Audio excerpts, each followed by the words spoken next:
Sobat YouTube, kita kembali lagi menyorot fakta tentang seorang pemimpin sebuah negara adidaya yang kontroversi bagi negara barat dan masih akan berkuasa sampai tahun 2036. Penasaran kan? Siapkan segelas kopi, teguk perlahan, nikmati alurnya. Dan inilah faktanya. Sebuah cerita tentang perjalanan karier politik Vladimir Putin.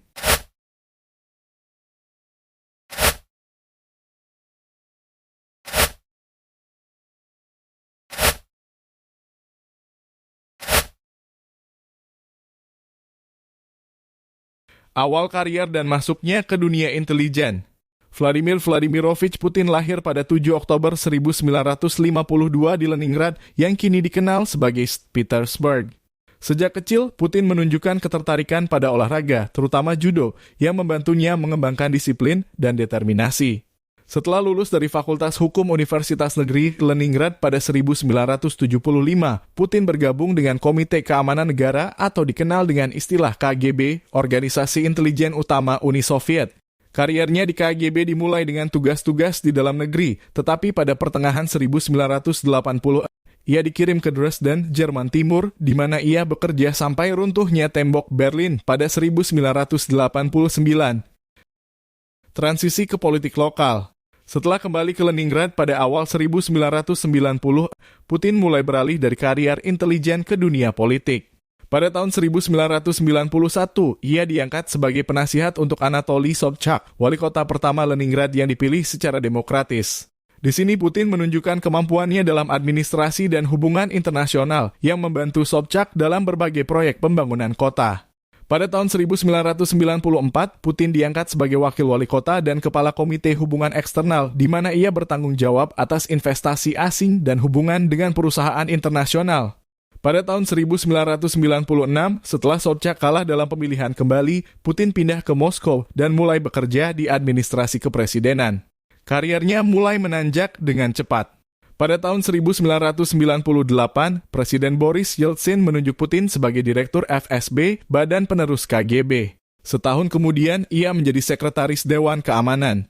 Pada Agustus 1999, Yeltsin mengangkat Putin sebagai Perdana Menteri Rusia. Meskipun pada awalnya kurang dikenal publik, Putin segera mendapatkan dukungan dengan mengambil sikap tegas dalam perang di Chechnya. Pada malam tahun baru 1999, Yeltsin mengumumkan pengunduran dirinya dan menunjuk Putin sebagai penjabat presiden. Putin memenangkan pemilihan presiden pada Maret tahun 2000 dan secara resmi menjabat sebagai presiden Rusia pada 7 Mei 2000. Di bawah kepemimpinannya, Rusia mengalami periode stabilitas ekonomi relatif, sebagian besar berkat kenaikan harga minyak dan gas alam. Putin juga memusatkan kekuasaan di Kremlin dan mengambil langkah-langkah untuk mengontrol media dan membatasi oposisi politik. Pada 2004, Putin terpilih kembali untuk masa jabatan kedua dengan dukungan yang besar. Selama masa jabatannya, ia memfokuskan pada reformasi ekonomi, memerangi korupsi, dan meningkatkan pengaruh Rusia di panggung internasional. Terbatas oleh konstitusi yang tidak memperbolehkan masa jabatan ketiga berturut-turut, Putin mendukung Dmitry Medvedev sebagai penggantinya pada pemilu 2008. Setelah Medvedev menang, Putin menjabat sebagai Perdana Menteri. Namun banyak yang percaya bahwa Putin tetap menjadi figur dominan dalam pemerintahan. Pada 2012, Putin kembali mencalonkan diri dan terpilih sebagai presiden untuk masa jabatan ketiga. Selama masa jabatan ini, ia menghadapi tantangan ekonomi yang lebih besar, sanksi internasional terkait aneksasi Crimea pada 2014 dan krisis di Ukraina. Pada 2018, Putin terpilih kembali untuk masa jabatan keempat, meskipun ada tuduhan kecurangan pemilu dan penindasan terhadap oposisi. Di bawah kepemimpinannya, Rusia terus memainkan peran penting dalam konflik internasional, termasuk perang di Suriah dan ketegangan dengan Barat. Pada tahun 2020, Putin mengajukan referendum konstitusional yang memungkinkan dia untuk tetap menjabat hingga 2036, memperkuat kontrolnya atas negara. Dengan lebih dari 2 dekade di kekuasaan, Vladimir Putin telah membentuk kembali Rusia modern. Dukungan terhadapnya seringkali didasarkan pada persepsi stabilitas dan kebangkitan nasional. Namun kritik menyoroti penindasan terhadap hak-hak sipil, kebebasan pers, dan oposisi politik. Perjalanan karier politik Putin adalah kisah tentang kebangkitan dari agen intelijen menjadi salah satu pemimpin dunia paling berpengaruh.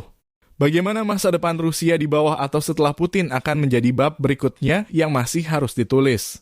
Memasuki dekade ketiga abad ke-21, Putin terus menghadapi berbagai tantangan baik di dalam maupun luar negeri. Sanksi ekonomi dari Barat tetap berlangsung menekan ekonomi Rusia dan mendorong pemerintah untuk mencari aliansi ekonomi dan politik baru di Asia, terutama dengan Cina. Di sisi lain, ketegangan dengan negara-negara Eropa dan Amerika Serikat terus meningkat, khususnya terkait dengan isu-isu keamanan, cyber warfare, dan intervensi politik. Putin juga harus menghadapi masalah domestik seperti korupsi yang merajalela, ketidakpuasan publik terhadap perekonomian, dan berbagai protes yang dipimpin oleh oposisi. Pada tahun 2021, penahanan Alexei Navalny, seorang kritikus vokal Putin, memicu protes besar di seluruh Rusia. Meskipun pemerintah berhasil meredam protes tersebut, hal ini menunjukkan adanya ketidakpuasan yang signifikan di kalangan rakyat Rusia. Pada tahun 2020, Putin mengusulkan perubahan konstitusi yang memungkinkan dia untuk memperpanjang masa jabatannya hingga 2036. Referendum konstitusional yang diadakan pada Juli 2020 menunjukkan dukungan mayoritas rakyat Rusia terhadap perubahan ini meskipun terdapat tuduhan kecurangan dan tekanan terhadap pemilih. Perubahan konstitusi ini juga memberikan kekuatan lebih besar kepada Dewan Negara, sebuah badan yang sebelumnya bersifat konsultatif dan memperkuat peran Perdana Menteri dan Kabinet dalam pemerintahan. Dengan demikian, Putin berhasil mengamankan posisi dan pengaruhnya dalam politik Rusia untuk tahun-tahun mendatang.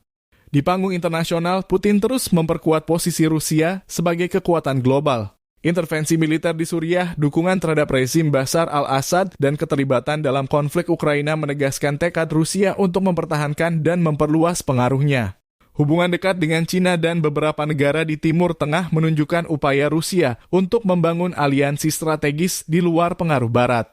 Putin juga memainkan peran penting dalam organisasi internasional seperti BRICS meliputi negara Brazil, Rusia, India, Cina, South Africa, dan Shanghai Cooperation Organization atau SCO, yang menjadi platform bagi Rusia untuk mempromosikan kerjasama multilateral dan menyeimbangkan dominasi Barat dalam urusan global. Dengan kekuatan yang terkonsolidasi dan masa jabatan yang bisa berlangsung hingga 2036, Vladimir Putin terus menjadi figur sentral dalam politik Rusia dan dunia. Meskipun menghadapi tantangan domestik dan internasional yang tidak sedikit, Putin telah menunjukkan kemampuan bertahan yang luar biasa dan keahlian politik yang tajam. Bagaimana masa depan Rusia di bawah kepemimpinan Putin akan tergantung pada banyak faktor, dinamika ekonomi global, stabilitas politik dalam negeri, dan kemampuan pemerintah untuk mengatasi tantangan-tantangan baru yang muncul. Satu hal yang pasti, warisan politik Putin akan menjadi subjek studi dan perdebatan selama bertahun-tahun yang akan datang, meninggalkan jejak mendalam dalam sejarah Rusia modern. Demikianlah perjalanan seorang anak conscript Angkatan Laut Soviet yang bertugas dalam armada submarinir pada awal tahun 1930-an. Meniti karier menjadi pemimpin di sebuah negara adidaya yang sangat disegani dunia. Apakah Putin dan Rusia akan terus mempertahankan kedigdayaannya dan menjadi ancaman bagi kepentingan Barat? Silakan komen di kolom komentar. Salam sukses!